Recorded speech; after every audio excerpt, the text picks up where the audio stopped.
दर्शकों, आखिर क्यों हमेशा औरतों को पराये पुरुष ही पसंद आते हैं? आखिर क्यों औरतें हमेशा दूसरे पुरुष से अपने पति या प्रेमी की तुलना करती हैं? तो चलिए जानते हैं इस वीडियो में। दर्शकों, आज फिर से हम लेकर आए हैं एक प्यारी सी कहानी के साथ एक नया संदेश और नई जानकारी। दर्शकों, आज की कहानी बहुत ही ज्ञानवर्धक और प्रेरणादायक है। प्रिय दर्शकों, अगर आप इस कथा को सुन रहे हैं तो पूरा सुने, क्योंकि आधा अधूरा ज्ञान किसी काम का नहीं होता। क्योंकि पुराणों में कहा भी गया है कि जो भी कथा हो या शिक्षा बीच में छोड़ दी जाती है तो उस व्यक्ति के लिए पाप का कारण बनती है और उसे जीवन में कभी सफलता नहीं मिलती। और क्या पता इस कहानी को सुनने से आपके जीवन में कुछ काम आ जाए। जो भी भक्त इस कथा को पूरा सुनेगा और कमेंट में सच्ची श्रद्धा से जय श्री कृष्ण लिखेगा, हे भगवान उसके परिवार को सुख, शांति और संपत्ति से भर देना और उसके ऊपर अपनी कृपा सदा बनाए रखना। तो चलिए बिना देरी के आरंभ करते हैं आज की प्रेरणादायक कथा। एक कुत्ते ने बताया कि क्यों औरतें पराये पुरुष की तरफ आकर्षित होती हैं। क्यों आखिर स्त्री को पराये पुरुष अच्छे लगते हैं। एक समय की बात है, एक जंगल में एक आम का पेड़ था। उस आम के पेड़ के नीचे एक कुत्ता रहा करता था। एक दिन उसी पेड़ के पास से होकर के एक साधु जा रहे थे।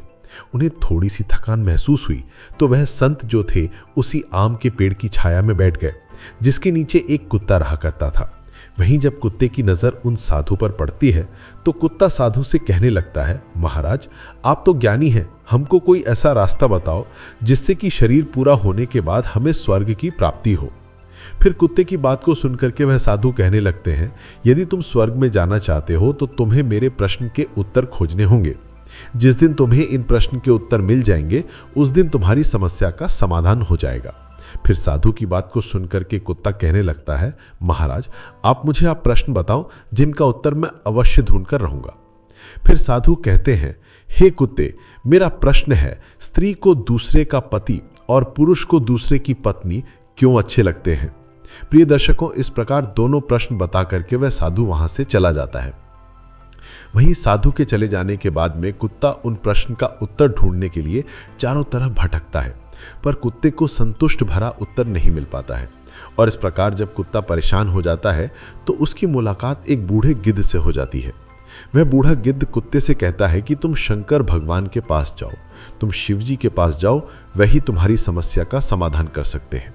प्रिय दर्शकों, इस प्रकार कुत्ता बूढ़ी गिद्ध की बात सुनकर के भगवान शिव के पास जाता है तो क्या देखता है, एक जंगल में भगवान शिव और पार्वती विचरण कर रहे थे। फिर तो कुत्ता भगवान शिव के पास जाकर के उन्हें अपनी समस्या बताता है। तो कुत्ते की बात को सुनकर के भगवान शिव और पार्वती वहीं जंगल में एक शिला पर बैठ जाते हैं और कुत्ते से कहते हैं कि मैं तुम्हें एक छोटी सी कहानी सुनाता हूं। इस कहानी को बड़े ही ध्यान से सुनना। यदि तुमने इस कहानी को पूरे मन से सुना तो निश्चित ही तुम्हें तुम्हारे प्रश्न के उत्तर मिल जाएंगे। फिर कुत्ता कहता है, प्रभु मैं आपको वचन देता हूं कि जब तक आप कहानी सुनाएंगे मैं कहानी को पूरे मन से सुनूंगा। आप कहानी को शुरू कीजिए। भगवान शिव कहते हैं कि हे श्वान, एक नगर में विष्णु भगवान के मंदिर के पास में एक किसान अपनी पत्नी के साथ में एक झोंपड़ी बनाकर रहता था। और मंदिर में जो भी स्त्रियां पुरुष पूजा के लिए आते जाते थे, वो किसान मंदिर पर आने वाली स्त्रियों को घूर घूर कर देखता रहता था और अपनी दृष्टि गलत रखता था। वहीं उस किसान की पत्नी मंदिर पर आने वाले पुरुषों को घूर घूर कर देखती रहती थी। अब समय इस प्रकार से धीरे धीरे गुजरता गया। एक दिन एक ठग कहीं से घूमता हुआ उस किसान की झोंपड़ी से होकर गुजरा तो किसान की पत्नी की नजर उस ठग पर पड़ गई। वही ठग जो था दिखने में किसान से ज्यादा हष्टपुष्ट और सुंदर था। देखते ही देखते वो किसान की पत्नी उस ठग को अपना दिल दे बैठी।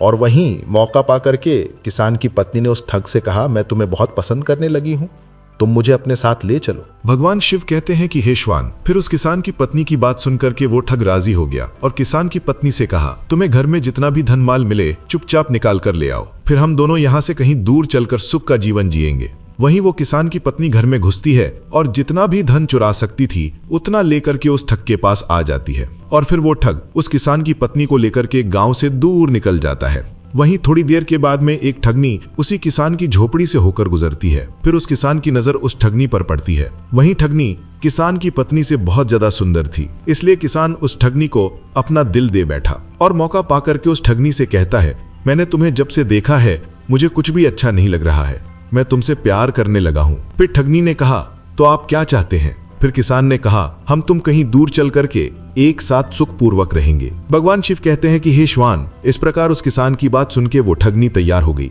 फिर वह किसान जो भी धनमाल उसके पास था उस सब को लेकर के उस ठगनी के साथ में गांव से दूर निकल जाता है।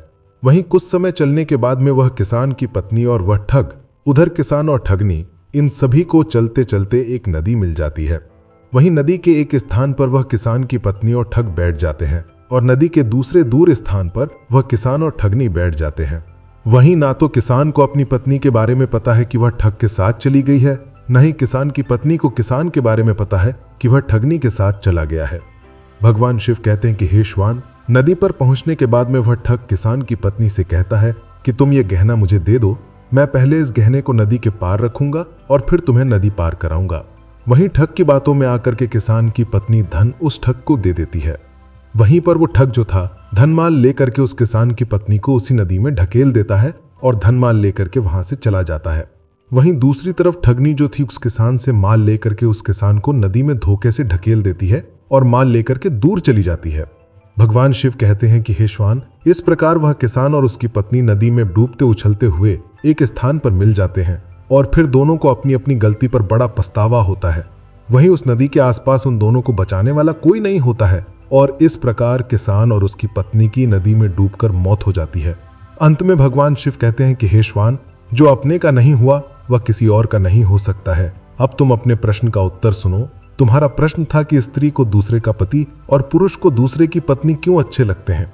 तो समझ लो, जो स्त्री या पुरुष चरित्रहीन होते हैं, ऐसे चरित्रहीन स्त्री या पुरुष को हमेशा दूसरे का पति या दूसरे की स्त्री ही अच्छे लगते हैं।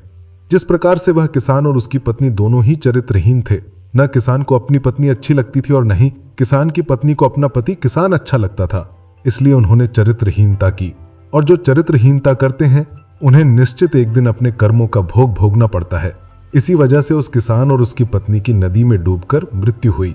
पति पत्नी के बीच सच्चा प्रेम, वफादारी, सेवा, आत्मीयता, विश्वास तभी रह सकता है जब उनमें एक निष्ठा का व्रत हो।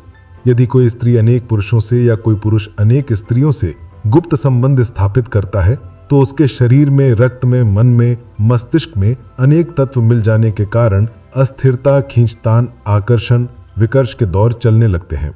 ऐसी अवस्था में सच्चा प्रेम, वफादारी एवं आत्मीयता असंभव है। व्यभिचारी स्त्री पुरुषों का दाम्पत्य जीवन हमेशा कपट, धूर्तता, मायाचार और छल से भरा हुआ होता है। ये अवसर पड़ने पर अपने साथी को ही धोखा देते हैं। इसलिए जो चरित्रहीन स्त्री होती है उसे कभी अपना पति अच्छा नहीं लगता और जो चरित्रहीन पुरुष होता उसे कभी भी अपनी स्त्री अच्छी नहीं लगती और ऐसे स्त्री पुरुष को अंत समय में नरक में जाना पड़ता है। इसलिए हमेशा सद्मार्ग पर चलने के लिए हर स्त्री पुरुष को चरित्रवान होना चाहिए, तभी भगवान की कृपा के पात्र बन सकते हैं। प्रिय दर्शकों, इस प्रकार भगवान शिव के द्वारा कहानी सुनने के बाद में कुत्ते का मन पूरी तरह से संतुष्ट हो जाता है और फिर वह वहां से भगवान को प्रणाम करके वहां से चला जाता है और समय आने पर उसको स्वर्ग की प्राप्ति होती है। प्रिय दर्शकों, हमारी आज की कहानी, आज का वीडियो यहाँ समाप्त होता है। हम उम्मीद करते हैं कि आपको ये कहानी पसंद आई होगी। तो मिलते हैं नेक्स्ट वीडियो में, तब तक के लिए नमस्कार।